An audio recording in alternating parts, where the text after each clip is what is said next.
the idea at the piano in my house, and then I recorded it into my Pro Tools system and sent it off to Noah and Sam. They got together and started referencing some really interesting other types of music. Everybody else's creativity kind of like got in the mix, and we brought it into a more contemporary feel. It was piano, drums, and bass. It was basically more to show his chord progression than to elaborate on the production. Sam played some stuff on it, I played some stuff on it, had Matt come in and play drums, then sort of started to shape the production. Mickey played some bass parts to match the new feel that we had, so yeah, we were just playing around a lot. It was good. Jesse really had laid down just the chord progression, so we were kind of figuring out what the drum pattern should be, you know, what other parts, and since it's an instrumental, sort of what other things we could do on top of it. So it's not just kind of a plodding chord over and over again, to make it sort of a full track. And then at that point sent the song to PJ to have him play some stuff on it.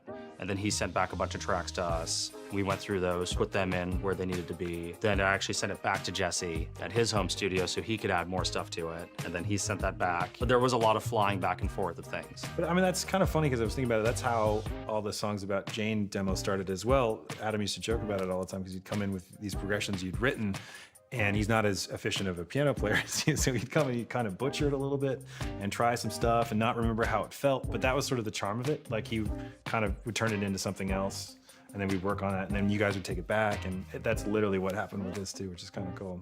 I think that the cloud collaboration stuff really integrates the home studio space and the professional studio spaces that we normally work in. In the past, we would get just a rough stereo track of something that we were going to go into the studio to record, and everyone would spend time at home kind of workshopping different part ideas and then go into the studio the next day and actually lay them down. But now we have the opportunity to get the actual session, spend time at home dialing in actually the sounds that you want to hear on the record in that free space of a home studio environment, and then send it off and you're done. Cloud collaboration has definitely just streamlined it more. Green arrow pops up on my screen, I hit download, and it's in the sessions. There's nothing really blocking that creative flow. I think right now of the whole world as one studio with different isolation booths in different houses. That's what the cloud software has done for us.